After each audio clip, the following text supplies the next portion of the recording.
Tonight, the statistics about homelessness in Syracuse, the most recent violence in Israel, and there's new lobby group that could have a big effect on sexual assault cases at colleges all across the country. All that and more coming up on Talking Points.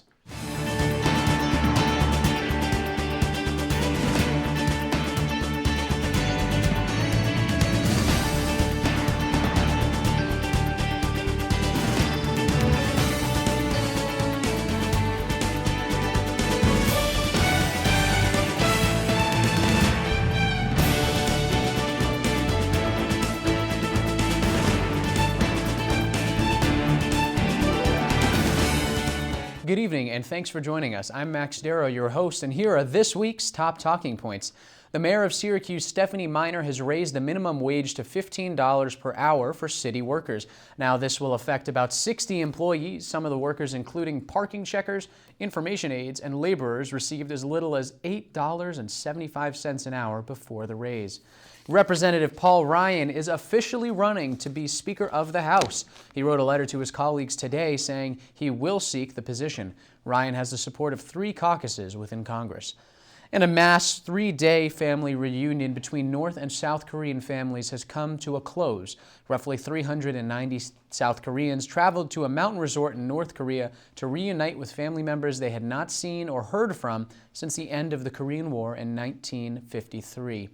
A second group of 250 South Koreans will be heading to the resort on Saturday to see family members and friends after decades of separation.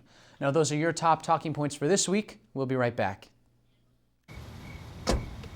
Thank you, dear. Well, you're very supple, just like I was at your age. Back then, I was a sex expert. Used to call me the buttered biscuit.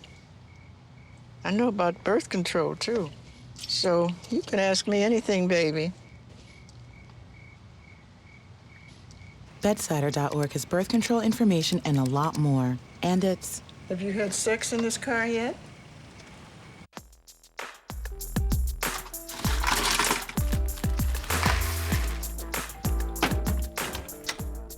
Thank you.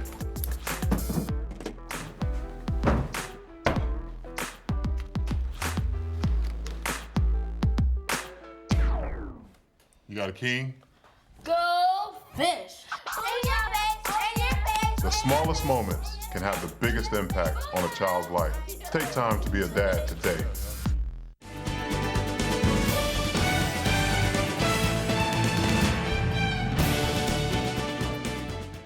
The governor of Hawaii recently announced a state of emergency to deal with homelessness. That got us here thinking about the problem in our city. Molly Smith joins us now with some of the statistics about homelessness in Syracuse.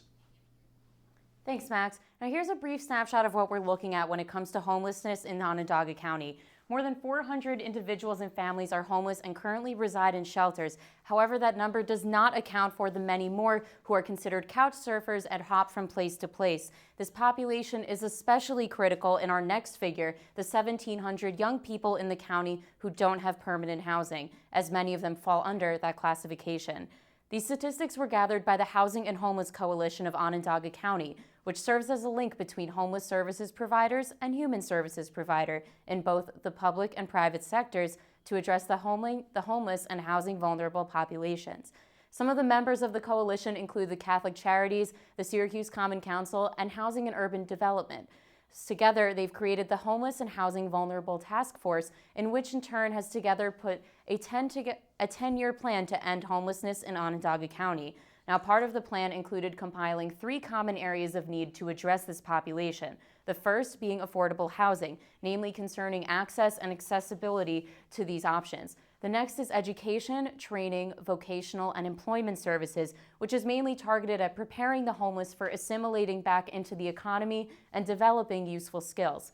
The last is considered counseling and behavioral health treatment services to address the mental, physical, and emotional needs of the homeless. Now, these areas must be addressed in order to meet the 5 goals of the coalition, which centers around the idea that homelessness affects the entire community.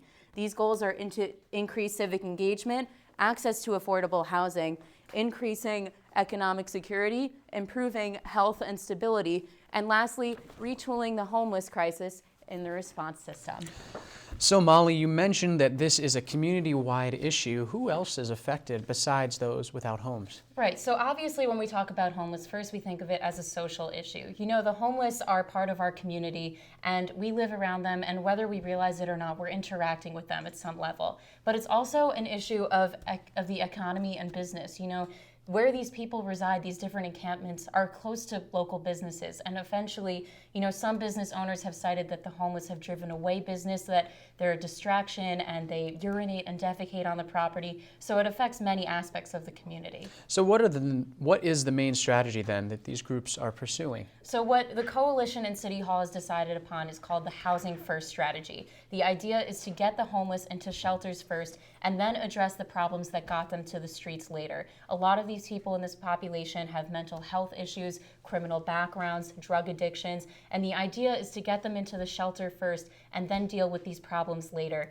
And the biggest obstacle in tackling that is when the homeless panhandle, and really giving them money is the worst thing you can do that can later fuel these addictions further. So are the coalition members adhering to that strategy, or is something else going on? They definitely are. One group in particular is called In My Father's Kitchen, and they're a coalition member. It's led by one couple, and they have like about 30 to 35 core members. It's a faith-based nonprofit group that tackles the homeless from a really like an on-street outreach level. So they take the homeless and feed them, you know, provide them with food, basic necessities while they're on the streets, but in the effort to get them into permanent housing, but dealing with them, you know, on a unique basis. Some people just aren't ready to leave the streets. That's what they're comfortable with. But the effort, obviously, is to get them into shelter and off the streets. Molly Smith, thank you so much. Now, hundreds of thousands of Syrian refugees are attempting to flee their home country because of its civil war. Nations across the European Union and the United States are now tasked with handling the influx of Syrian immigrants. Talking Points correspondent Shruti Marathe is with us live in studio to talk about what this crisis means for the United States. Shruti, good evening. How are you? Pretty good. So this is a hard topic to talk about, but you mentioned this is, excuse me, that was the wrong question for you. What is currently being done to resolve this crisis? Well, obviously we're seeing a lot of refugees trying to get into different countries, especially in the Middle East, European countries, and also in the United States. However, because there are so many refugees and that's hard to handle, the UN High Commissioner on Refugees, one thing that they can do is set up refugee camps to kind of tend to the medical needs, the psychological needs of these refugees, make sure that they're not getting too hurt because they're in a violent home environment, but their journey is also very violent and they could get hurt in that process. So then what is the United States' obligation to get involved? This is on the other side of the world, but it's hitting close to home. Well, a lot of people in the United States are saying that we have a moral obligation. U.S. citizens are saying that, and we even see Democratic presidential candidates saying that we have a moral obligation to have Syrian refugees come and have a safe place to live in the United States. But on top of that, there are people that argue that we have a legal obligation. In 1951, the United Nations met and established a treaty on refugees saying that if somebody is at fear of persecution in their own home, they can leave and be given a safe place to stay for a limited period of time, not a permanent time, but they do have the right to leave. And because of that, a lot of countries are arguing that you cannot refuse a refugee admittance into your country. So continuing, we are on the other side of the world. How is the United States prepping for taking in refugees? Well, there's a very lengthy process to allowing refugees in. People are saying it takes around 18 to 24 months. The UNHCR first registers the refugees, and from that, the United States is admitting refugees, but they have to pass through their own committees, Homeland Security, check for medical tests. But on top of that, we have a lot of things going on the local level. 18 different mayors wrote to the United States from big cities like New York City, LA, Chicago, saying, we are ready to take in refugees. We have a community ready. So there are cities that are getting prepared. Perfect. Thanks so much for being with us Thank tonight. you. Coming up after the break, two of our Talking Points correspondents join us for a panel about the most recent violence in Israel. Stay with us.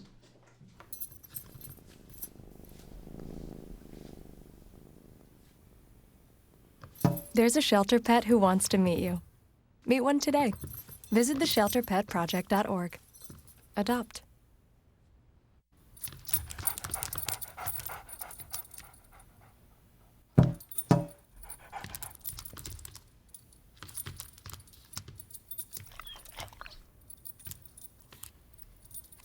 There's a shelter pet who wants to meet you. Meet one today. Visit theshelterpetproject.org. Adopt.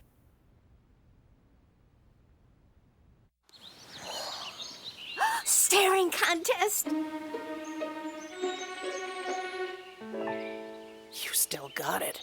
I know. Come alive with the forest. Visit discovertheforest.org to find a forest near you.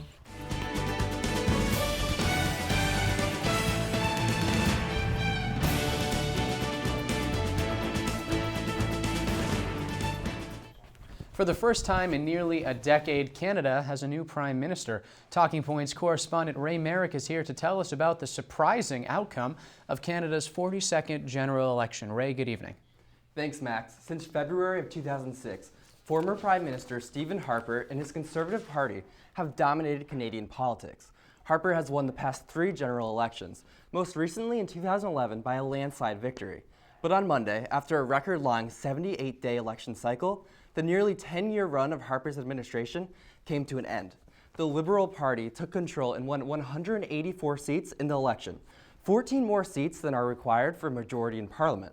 Under the leadership of 43-year-old Justin Trudeau, the Liberals managed not only to double their seat count in Quebec, but also they won 2 seats in Calgary, Alberta, which is considered to be the center of Canadian conservatism. The last time Liberals won a vote in Calgary was 1968. The Conservative Party finished second with just 99 seats, and Harper was forced to admit defeat. This was an enormous turnaround from the 2011 election, in which the Liberal Party won just 34 seats, in comparison to the Conservative Party's 166 seats won.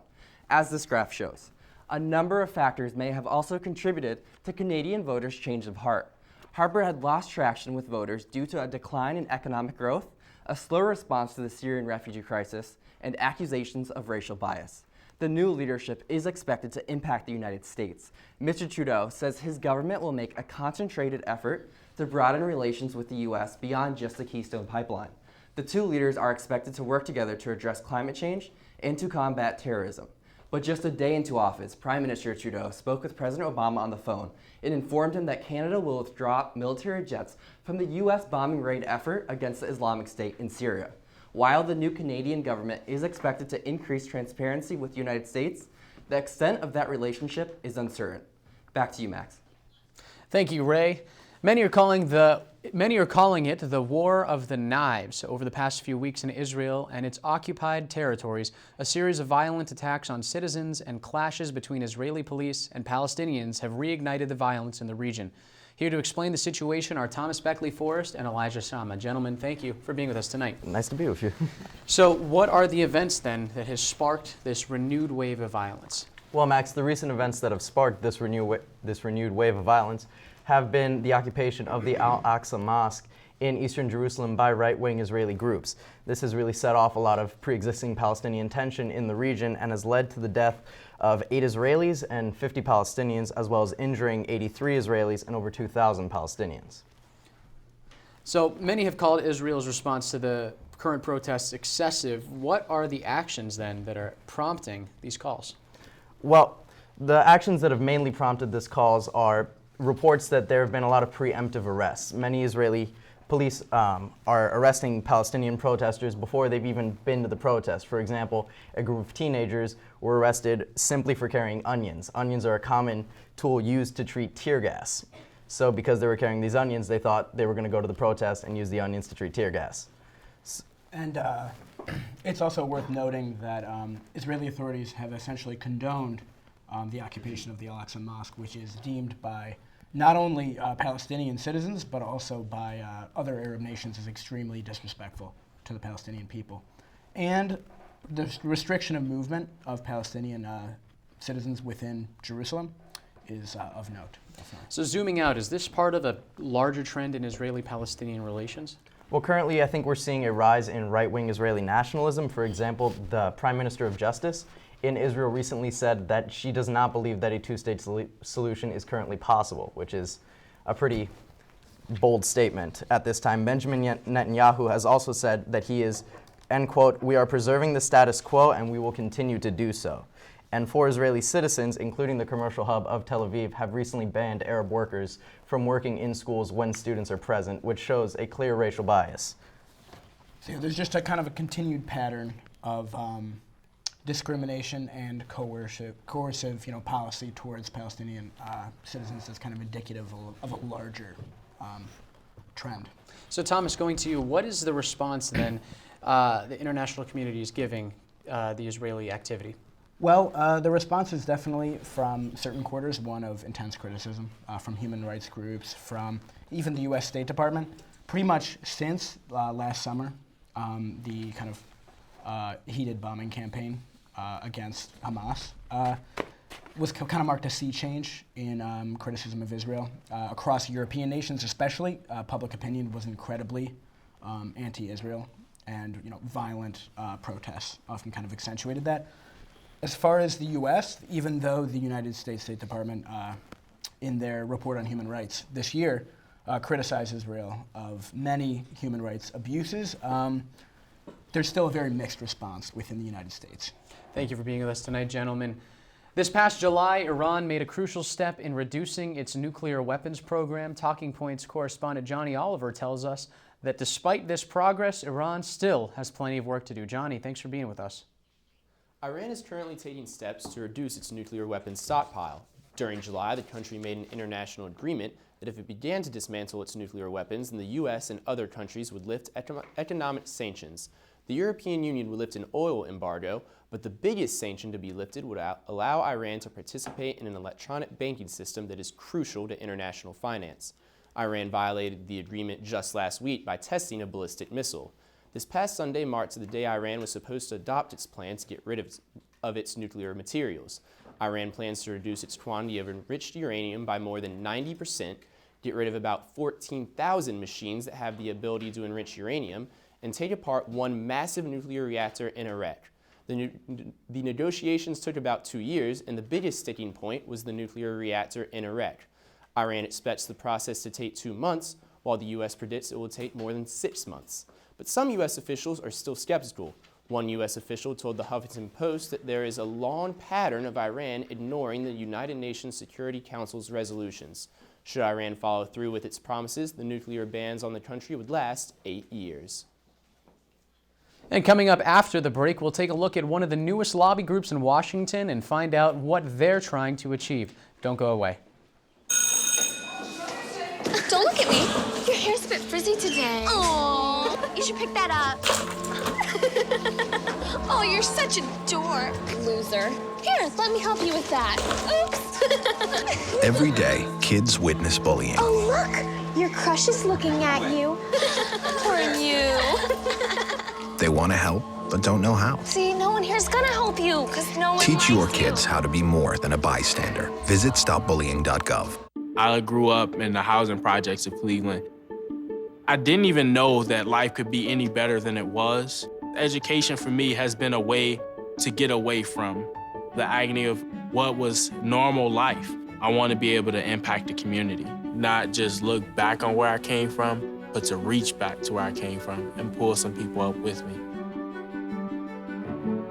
My name is David, and I am your dividend. The Safe Campus Coalition has asked former Mississippi Senator Trent Lott to lobby for a bill that would restrict colleges' legal responsibility on sexual assault cases. Johnny Oliver will join us now. Johnny, you are not Johnny, you're Josh Carney. I'm so sorry. What is the Safe Campus Coalition's goal? Well, thanks, Max. The Safe Campus Coalition is an alliance of fraternity and sorority organizations, the Interfraternity Council and the National Panhellenic Council, that are combating sexual assault on campuses. But the way that they're going about it and introducing the Safe Campus Act on the national stage would actually prevent and harbor individuals from finding the proper support for sexual assault on campuses nationwide.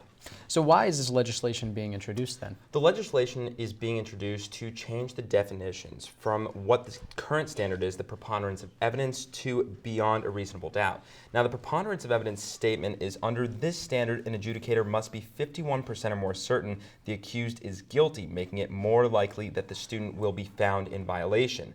Whereas they're trying to change it to beyond a reasonable doubt to protect those that are accused, the definition is stated as under the standard, an adjudicator must be 99% certain the accused is guilty, making it less likely a student will be found. Now, the reason why this is such a big deal is because on campuses, according to the Title IX according to Title IX in general, students are supposed to be able to seek help from individuals throughout the campus for counseling. And with 68% of rapes and sexual assault cases being underreported, according to the Rape, Abuse, and Incest National Network, it's already a growing problem that is becoming even more severe. By putting more of a harboring factor on students, it makes it such a negative proposal for the national spectrum broadly. Josh, thanks for being with us tonight. The road to 2016 continues. First off, Joe Biden officially declared he is not running for the nomination. So a new look at the Democratic poll shows Hillary Clinton jumping ahead, more than 20 points ahead of second place Bernie Sanders. Biden is still polling in the teens, but these numbers will be very different come next week. As for the GOP, Donald Trump jumps forward again to nearly 30 points. Dr. Ben Carson remains in second. Marco Rubio, Ted Cruz, and Jeb Bush round out the top five. Let's go to Alex Amico. Thank you, Max. Today on the road to 2016, we'll profile the fourth and final candidate on the Democratic side, former Rhode Island Senator and Governor Lincoln Chafee. Chafee is a bit of an odd candidate. He has only been a Democrat since 2013. He was a liberal Republican senator, and then he won his governor's race as an independent. So far in his race for the Democratic nomination, he's failed to gain any traction. In the most recent Monmouth University poll, he registered as 0. Not 0%, 0 total votes.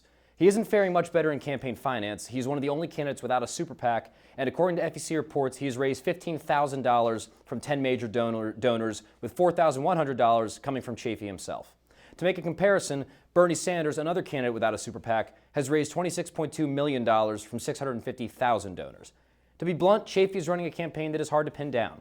He has criticized Hillary Clinton for her vote on the Iraq War and her email scandal, but neither of those have been taken seriously by her campaign.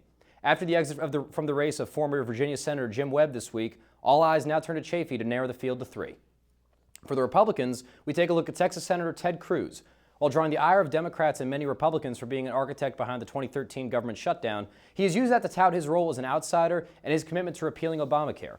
He's performed steadily in the polls. An average of major polls in the last month show him in 4th nationally at 8%, the same position he is in Iowa. One area where he has topped other candidates is fundraising. Cruz's campaign has raised a total of $26.5 million, putting him near the top of the GOP field. A large part of Cruz's destiny depends on, you guessed it, Donald Trump. Since Trump began his rise in the polls, Cruz has positioned himself as the natural successor for Trump's voters, who want a tough, straight-talking conservative outsider. He has consciously avoided criticizing Trump and even defended some of his more controversial remarks on immigrants. It is unclear how successful his strategy has been so far, as a large majority of Trump voters say that Ben Carson is their second choice. But one way or another, Cruz's path to nomination hinges on him winning some of Trump's supporters and leapfrogging other candidates in the polls. With 104 days till the Iowa caucuses, anything can happen. So Alex, tell our viewers a little bit more about why this is happening. So right now, there's generally a very negative attitude toward government. 49% of Americans, including 65% of Republicans, say they view government as an immediate threat. Views of both parties are also not very good. The GOP has a 32% approval rating. Democrats have only a 48% approval rating. Approval rating of the president is under 50%, at about 46% according to one poll. Congress has a total approval rating of only 14%. And actually, as they interview adults with a greater knowledge of Congress as far as how it works and who is in Congress, that number actually goes down. So the more people know about Congress right now and the government, the less they like. So is there a precedence for this? What's the history look like? Yeah, there's plenty of history. There's plenty of precedence in our history for outsider candidates. George Wallace in 1968 won several states running as an outsider. Ronald Reagan, Jimmy Carter both won the presidency running as an outsider. Pat Buchanan ran as an outsider in the 90s and took some primaries. So this is a pretty long-standing tradition in our politics. Is outsiders saying, "I'm not connected to the Washington machine. I'm going to come in. I'm going to clean things up." This is nothing new. What's unusual is how long it's been lasting right now. So what comes next? Well, conventional wisdom would say that the outsiders would fade and that the establishment choice would win, as we saw happen with Romney. Republican voters sort of tried out different flavors of the month. They had Herman Cain, Michelle Bachmann, Rick Santorum, but none of them ended up gaining traction, and Mitt Romney wound up coming with the nomination. That hasn't happened yet, and we've kind of learned that conventional wisdom doesn't necessarily apply to Donald Trump. One big moment is 42% of Republicans now say that Donald Trump is the most likely to win their nomination, which is an indication that people are taking him a bit more seriously. Ben Carson did take the lead in Iowa by about 7 in the most recent poll, and 36% say that they still could not support Trump. That's according to a recent NBC poll. So the prediction will be that the establishment would win, but right now Trump is showing little to no sign of stopping. Your personal opinion, do you think the establishment will Trump? If I had to guess right now, honestly, I've guessed before, I've been wrong, so I'm just going to not even engage that. No one knows what's going to happen with Donald Trump. Well, Alex, thank you for being with us tonight. Talking Points, we'll be right back. How you doing? My name's Steve. My family's lived in this neighborhood for years. Recently, things got so tight, we had to go to our local food bank for help. I lost a lot of sleep worrying about what the neighbors might think. That is until I saw them there, too. How'd I do, Steve? A little stiff. You could have done a little better. What? Come on. You know, I have an Academy Award. Yeah, but not for playing me. Play a role in ending hunger. Visit feedingamerica.org/hunger and find your local food bank. Hey, my name's Katie and I'm in the 9th grade. I'm an A average student and I'm an athlete working towards a scholarship. And everybody tells me how much potential I have. But I just wish someone would tell me where my next meal is coming from. Katie, how'd I do? Do you have to be so serious? Well, I mean, I did like a crazy dance in a movie if you want me to like, you know, do a little, no. Play a role in ending hunger. Visit feedingamerica.org/hunger and find your local food bank. Thanks for coming back to Talking Points. This final segment of the show, I'm going to give you an op-ed, my personal opinion on an issue that I find relevant at the time of the show. This week, we're talking the presidential election. Vice President Joe Biden announced earlier this week that he will not be running for the 2016 Democratic nomination. However, he said something that really resonated with me. Quote, the other team is not the enemy. If you treat it as the enemy, there's no way we can ever solve the problems we have to. End quote. This statement is applicable to people on Capitol Hill, people in Jackson, Wyoming, people in New York City, people in Fayetteville, people in Los Angeles. All Americans, Americans across the nation. Politics have gotten nasty, nastier than normal. There's this trend that seems to say if you're a Democrat, you are automatically against the Republicans, and if you're a Republican, you're automatically against the Democrats. People seem to laugh at independent voters and independent candidates. They don't even take them seriously. Now, this may be true in some instances, but it doesn't need to be. There's an incredible amount of party polarization today. Many of our elected officials have lost sight of what they're in Washington to do. During President Obama's tenure, there's been an enormous lack in cooperation because people refuse to cross party lines. They treat members of the other party as, you guessed it, the enemy. Now, what does this mean? Nothing gets done. At the end of the day, we're all Americans. We're never all going to agree on what we want and what we need as a country. Look at relationships. Look at two-person relationships. Two people have a hard enough time agreeing on what to eat for dinner every night of the week sometimes.